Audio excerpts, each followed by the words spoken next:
చంద్రబాబు నాయుడు గారు నివసిస్తున్నటువంటి కరకట్ట ఇంటిని ముఖ్యమంత్రి గారి అధికారిక నివాసంగా గుర్తించి ఆంధ్రప్రదేశ్ ప్రభుత్వం ఒక నోటిఫికేషన్ అనేది జారీ చేయడం జరిగింది. ఈ నోటిఫికేషన్ మొన్న అంటే జనవరి 1, 2025 రోజు జారీ చేయడం జరిగింది. అంటే కరకట్ట ఇల్లు ఇప్పుడు ముఖ్యమంత్రి గారి అధికారిక నివాసం అని చెప్పేసి ఈ నోటిఫికేషన్లో క్లియర్గా రాయడం జరిగింది.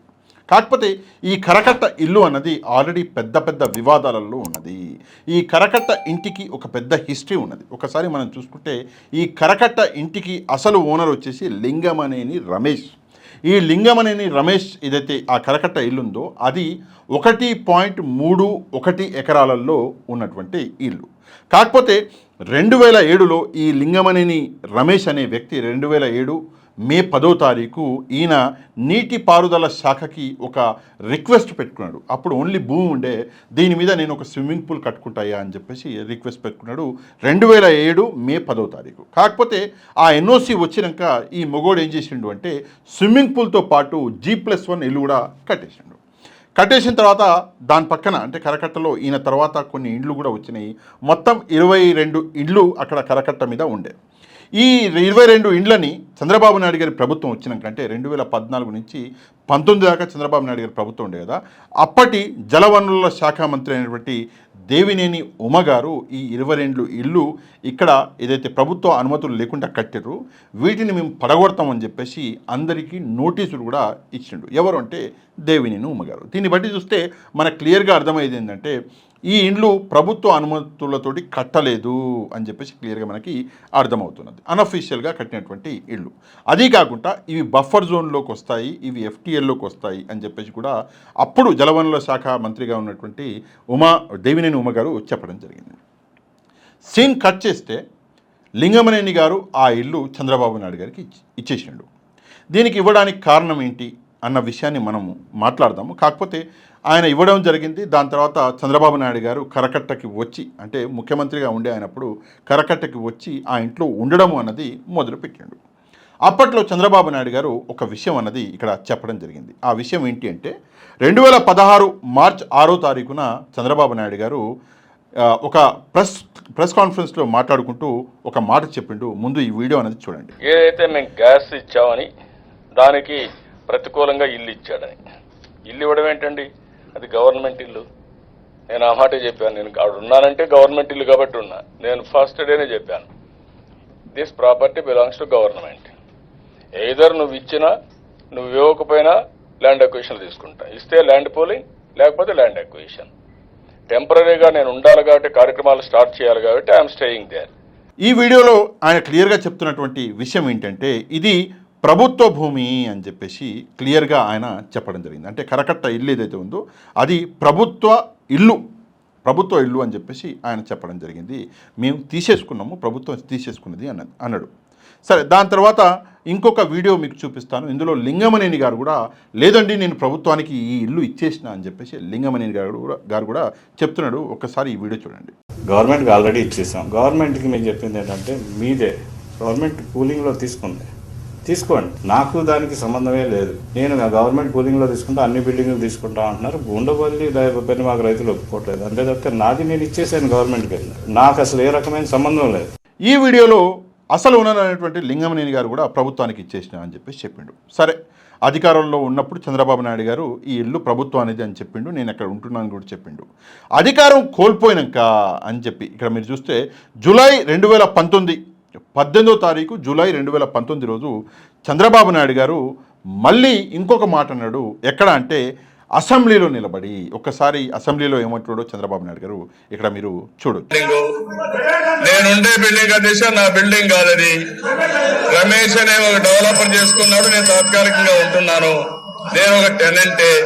అసెంబ్లీలో నిలబడి నేను ఒక టెనెంట్ని అంటే నేను ఒక కిరాయికి ఉన్నా, ఇక్కడ అసలు ఓనరు లింగమనేని అని చెప్పేసి ఈ వీడియోలో చెప్తున్నాడు.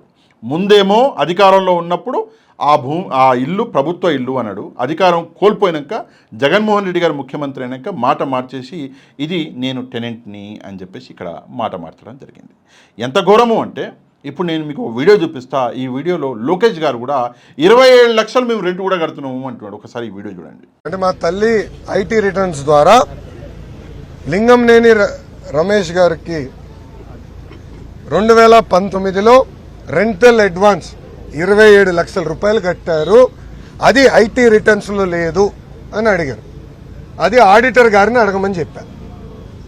ఎందుకంటే వాళ్ళు బ్యాంక్ స్టేట్మెంట్ చూపిస్తున్నారు నాకు. మా తల్లి నుంచి రెంట్ కింద 27 లక్షల రూపాయలు వచ్చిందని వాళ్ళే స్టేట్మెంట్ చూపించారు. అన్ని ఆధారాలు వాళ్ళ దగ్గరనే ఉంది.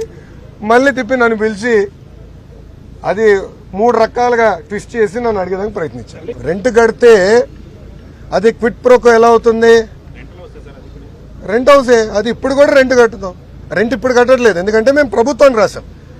ఇది leader of opposition, he is entitled for rent. Chandrababu Naidu గారు is entitled for rental accommodation.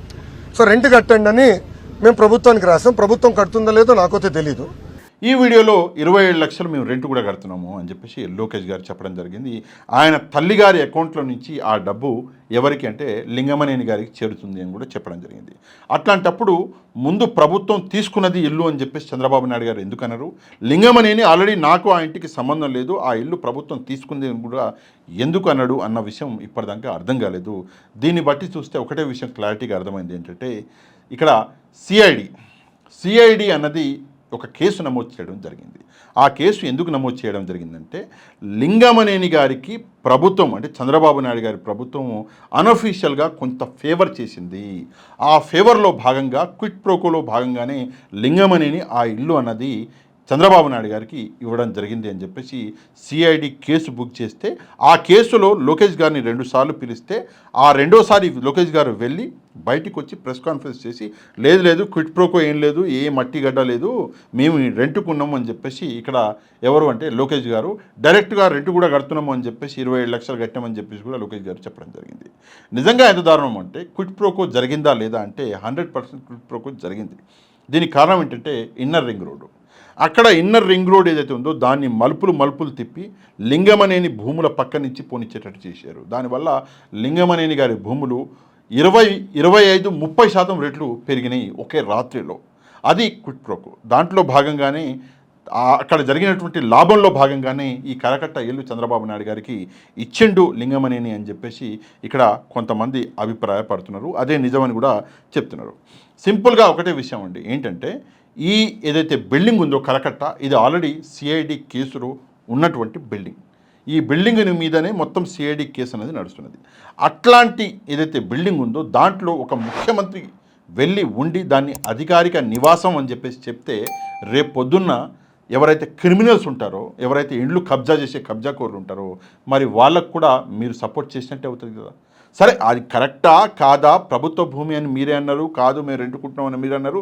మీ 2 మాటల్లో నిజం ఏంటి అన్నది అది పక్కన పెట్టేస్తే, ఒక ముఖ్యమంత్రిగా వివాదం ఉన్న చోట మీరు ఉంటే సమాజానికి ఏం మెసేజ్ ఇచ్చినట్టు ఒకసారి చంద్రబాబు నాయుడు గారు తప్పకుండా సమాధానం చెప్పాలి. ఆ కేసును కూడా నీరుగార్చే ప్రయత్నాలు చేస్తున్నారు అని చెప్పేసి కూడా కొంతమంది మేధావులు చెప్తున్నటువంటి మాట. అందులో నిజం ఎంతుందో మనకు కూడా తెలియదు. కాబట్టి తప్పకుండా సిఐడి ఈ కేసుని లాజికల్ కంక్లూజన్ దాకా తీసుకెళ్ళాలి. ఎందుకంటే మన దగ్గర అన్ని స్టేట్మెంట్లు ఉన్నాయి. చంద్రబాబు నాయుడు గారు స్వయంగా చెప్పినటువంటి స్టేట్మెంట్లు, మళ్ళీ మాట మార్చి అబద్ధం చెప్పినటువంటి స్టేట్మెంట్లు అన్నీ ఉన్నాయి. కాబట్టి తప్పకుండా దీని మీద న్యాయం జరుగుతుందని చెప్పేసి నేను కూడా అనుకుంటున్నా. ఈ విషయం మీద మీరేమనుకుంటున్నారో తప్పకుండా కమెంట్ చేయండి. ఈ వీడియో అన్నది ప్రజలందరి దాకా చేరాలండి. చాలా ఇంపార్టెంట్ వీడియో. జరిగిన అన్యాయం ప్రజలందరి దాకా చేరాలి. కాబట్టి తప్పకుండా వీడియోని ఇప్పటికిప్పుడే లైక్ చేసి ఈ వీడియో యొక్క లింక్ని మీకు తెలిసిన వాళ్ళందరికీ వాట్సాప్ ద్వారా షేర్ చేయండి. అదీ కాకుండా ఎవరైతే మన ఛానల్ని సబ్స్క్రైబ్ చేసుకోలేదో తప్పకుండా ఛానల్ని సబ్స్క్రైబ్ కూడా చేసుకోండి. నెక్స్ట్ వీడియోలో మళ్ళీ కలుద్దాం. అంతవరకు థ్యాంక్ యూ వెరీ మచ్. జై హింద్.